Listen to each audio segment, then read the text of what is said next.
I didn't even realize I was chasing something I couldn't name. From the outside, I had it all, or at least, it looked that way. My days were a blur of deadlines, meetings, and notifications stacked like dominoes. My phone was my compass, my schedule, my badge of honor. Every achievement was a checkbox ticked followed by another goal already screaming for attention. Wake up, check phone, coffee in hand, eyes on emails, commute filled with podcasts on productivity, work hard, eat fast, scroll faster. Even rest was something to optimize. People applauded my hustle. They called me driven, focused, a machine. And I believed them. I wore the chaos like armor, not realizing it was suffocating me. But beneath the dopamine highs of likes and launch days, something small started to whisper. I'd buy something new and feel nothing the next day. I'd post a win and still lie awake at night, refreshing the feed like it held some kind of answer. The more I accumulated, attention, gadgets, credentials, even praise, the more hollow it all began to feel. There was no crash, no cinematic breakdown, just a creeping sense that I was sprinting towards what? A goal I couldn't name, a version of success I couldn't feel. I thought I was building a life, but I was just stacking noise. Everyone said I had it all. I felt nothing. It didn't happen during a crisis. There was no loud explosion,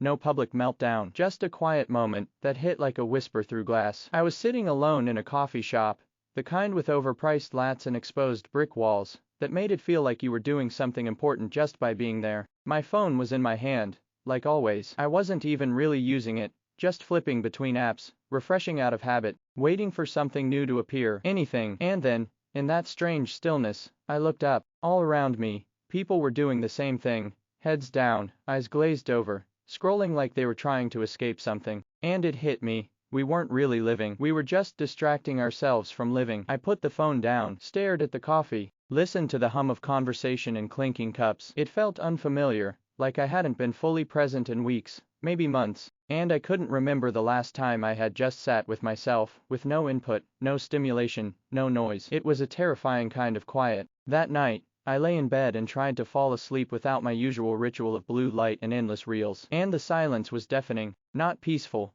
confronting. Because when everything goes quiet, you hear what you've been ignoring. And what I heard was a question I couldn't answer. When was the last time I felt truly alive? I didn't plan to change everything. I just needed to breathe. It didn't begin with a grand declaration. No dramatic vow, no viral challenge, no minimalist manifesto printed on a vision board. It started with one small, almost invisible decision. I deleted a shopping app. It sounds trivial now, but in that moment, it felt strange, like I was unplugging a tiny IV drip of dopamine. I'd been scrolling it every night, not to buy anything necessarily, but just to want. It gave me something to reach for, even when I wasn't reaching for anything real. After it was gone, I sat there with my thumb hovering over the screen like a phantom limb. I opened my phone, muscle memory kicking in, and felt that first flicker of discomfort. I had nothing to tap, nothing to crave, just stillness. So I went for a walk. No music, no podcast, just my own thoughts, awkward at first, like talking to someone you used to know but hadn't seen in years. And somewhere between the stoplight and the corner store, the air shifted. I noticed the wind on my face, the crunch of gravel under my shoes, the faint smell of rain on the pavement. It was the first time I felt like I was actually in my life, instead of watching it through a screen. I didn't call it minimalism. I didn't call it anything. It was just a breath, the kind you didn't realize you were holding until you finally exhale. But that tiny moment was the beginning of everything. I thought removing things would be freeing. It felt like mourning. The first few days felt almost romantic, like I was shedding layers, stepping into some cleaner, simpler version of myself. But simplicity, I quickly learned, doesn't always feel peaceful. At first, it feels like loss. I cleaned out my closet, deleted social apps, canceled subscriptions I didn't think twice about. I was proud until the silence hit, and it hit hard. The background noise that had been numbing my insecurities, covering the awkward silences, feeding my sense of relevance, gone. I wasn't ready for what filled its place, an aching emptiness I couldn't name. I felt like I was vanishing, like each deleted thing took a piece of my identity with it. One night, I opened my phone without thinking. It was instinct, like reaching for a light switch in a familiar room. Only this time, there was no glow, just a blank screen. And me, alone with myself. I stared at my reflection in the black glass. For a moment, I hated what I saw, not because of how I looked, but because I had no distractions to hide behind. There was nowhere left to scroll. That was the twist I didn't expect. It wasn't the stuff I was letting go of. It was the person I had built on top of the stuff, the curated identity, the micro doses of validation, the illusion of progress through purchases and productivity hacks. And letting that version of me die, that hurt. Not physically, emotionally, deeply, like grieving someone you'd known your whole life, only to realize they were a mask. I almost gave up. I almost reinstalled everything, made a midnight Amazon order, DM'd someone just to feel something, but I didn't, because somewhere in that morning, I felt the tiniest flicker of something else, something honest. I built a life I couldn't recognize, for people I don't even know. I woke up one morning, my eyes heavy, the sunlight too bright. The world felt distant, like I was waking up from a dream I couldn't fully remember. I walked into the bathroom, still groggy, and caught a glimpse of myself in the mirror. For a second, I didn't recognize the person staring back at me. The face was familiar, yes, but everything else, the look in the eyes, the tightness in the jaw, it all felt wrong. I didn't know who I was looking at, but I knew I didn't like it. It wasn't the person I'd imagined I would be by this point in my life. Who was this person, really? The one always chasing more, always trying to keep up with everyone else's expectations, always worried about what they thought of me. The one who defined herself by how much stuff she had, how busy she stayed, how successful she appeared. The identity I'd carefully constructed out of apps, gadgets, titles, and endless achievement. It was falling apart. I had wrapped myself in a version of me that was designed for other people's approval, a self that was only as valuable as its latest post, its latest accomplishment, its latest purchase. What did I really want? Who did I really want to be? I felt exposed in the worst possible way, not naked, but stripped, emotionally bare. I had built this facade of success and happiness, of being busy and productive, of being liked, but now I was face to face with the raw truth that most of it wasn't me. It was a persona, a mask that had started to define my every move, my every decision. And what was left when I pulled it all off? A person I didn't fully know, a stranger. Nothing new came in and yet I felt rich. It didn't come with a fanfare, no fireworks or grand revelations. It was more like a soft, gradual awakening that happened on the edges of my consciousness. Slowly, I started to notice things again, the world outside the screen, the simple moments I'd forgotten how to see. At first, I didn't even notice the change. It was subtle, like a quiet hum under the noise I used to carry around. But then it hit me. I woke up one morning to the sound of birds singing, not an alarm or a notification. I brewed coffee without checking the time, without racing against the clock. I didn't reach for my phone, didn't feel the urge to fill every second with some sort of input. I felt lighter. It wasn't that I was doing less, it was that I was being more present, more connected, not to the latest trends or notifications, but to the life I was living in that very moment. I remember sitting outside one evening, watching the sunset, and feeling something that was almost like a forgotten joy. I didn't have anything new to look at, nothing on the horizon to check off. I wasn't waiting for anything. I was just there, and that was enough. It wasn't about the absence of things, though. It wasn't the lack of stuff or accomplishments that brought me peace. It was the space that opened up when I stopped chasing, when I let go of trying to fill the emptiness with more. I was simply content. Laughter felt more genuine, spontaneous. Conversations did not revolve around the next update or the next purchase. They felt real, meaningful, like I was truly connecting, not performing. In the quiet, I started to rediscover something I had lost, joy in the small, everyday moments. Not from the next upgrade or the next app, but from being fully here, no distractions, no noise, no next thing to rush towards. I couldn't explain it. I didn't need to. For the first time in a long time,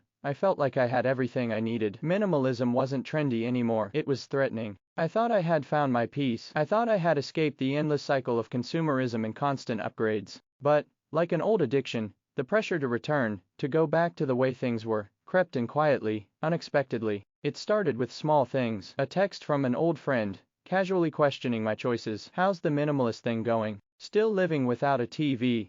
they asked with a chuckle. It wasn't meant to be judgmental, but the underlying tone was clear. Are you really doing this? Or is it just a phase? Then, a call from my old boss, someone who was all about hustle culture. He asked how my business was doing, then quickly followed up with, "So, what's your next big project? You should be scaling, you know. More is always better." His voice, once a source of validation, now felt like an oppressive force, urging me to keep reaching for more. The pressure mounted when I opened social media. I hadn't been on in weeks, but curiosity pulled me back. And there it was, staring at me from the screen, the algorithm pushing me everything I had once thought I needed. Ads for the latest gadget, friends showing off their new homes, their promotions, their perfect lives. It wasn't just about stuff anymore. It was about status, success, the validation that I had been told would bring happiness. And suddenly, I felt vulnerable. A nagging thought started to whisper, what if you're wrong? What if this quiet life isn't enough? The old world was calling me back. The world that told me to work harder,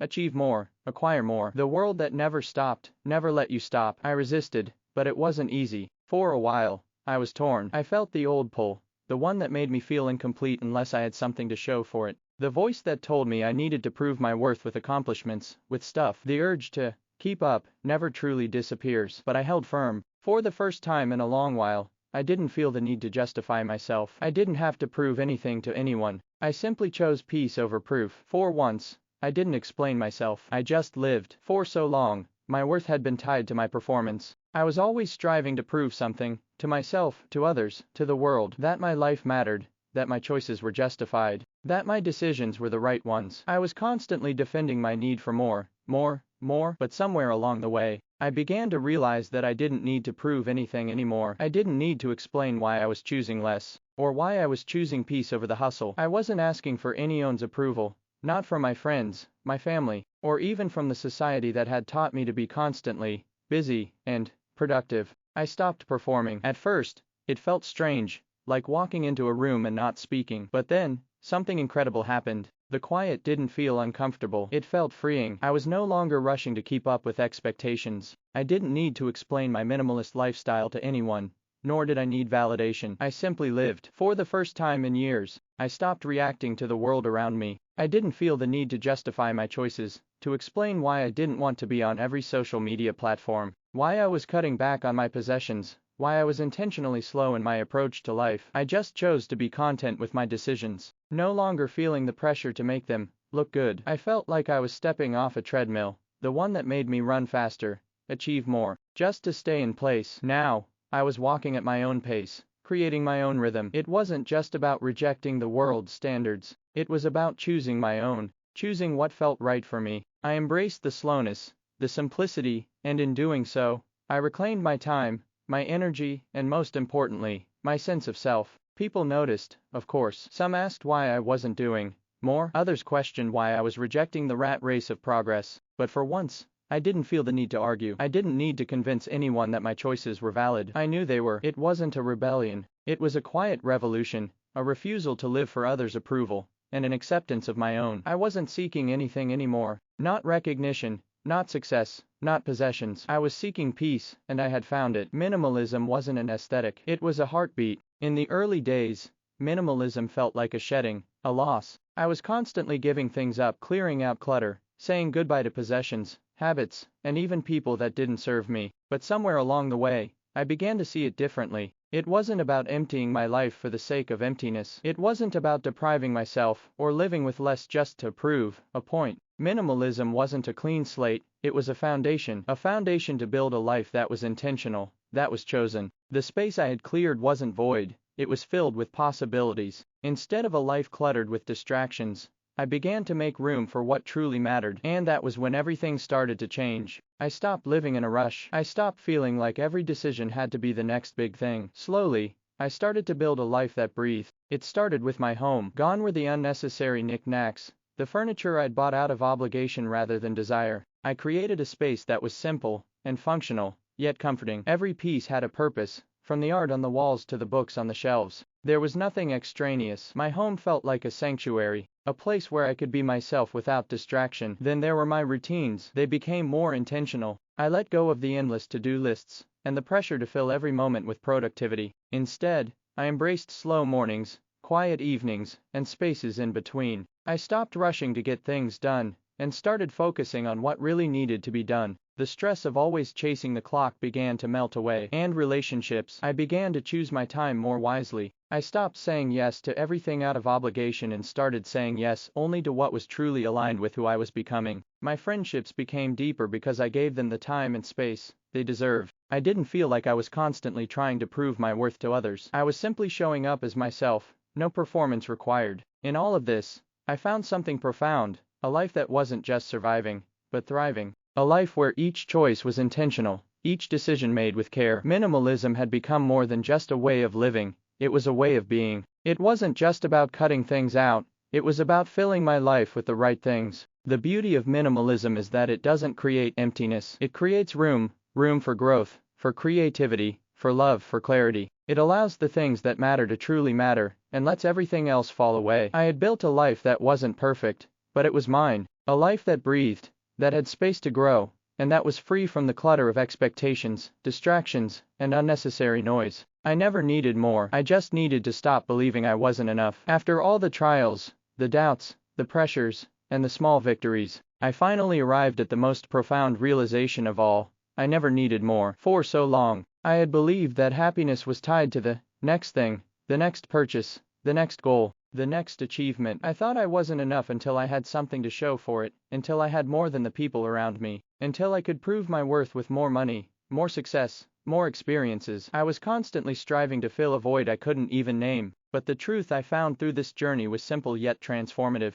The void wasn't a lack of things. It was a lack of understanding who I really was without all the noise. I was never empty. I just hadn't given myself the space to realize how much I already had. Minimalism had shown me that the pursuit of more was nothing more than a distraction. When I let go of the things, the habits, the unnecessary distractions, when I let go of the belief that I wasn't enough, I discovered a sense of peace that had been within me all along. It wasn't about removing every item from my life or living in a sterile, empty space. It was about releasing the grip that the world had on me. It was about choosing to stop believing the lie that I wasn't complete unless I had more. In this space of stillness and simplicity, I learned what it truly meant to be content, to be happy, not because of what I had or what I had achieved, but simply because I was enough, as I was. The journey had been full of moments of discomfort, temptation, and uncertainty, but it also led me to the most liberating conclusion. Happiness wasn't something I could chase or accumulate. It wasn't something out there, waiting to be obtained. It was something I already had, hidden beneath the layers of distractions and false desires. I had spent so much of my life trying to prove I was worthy, but now,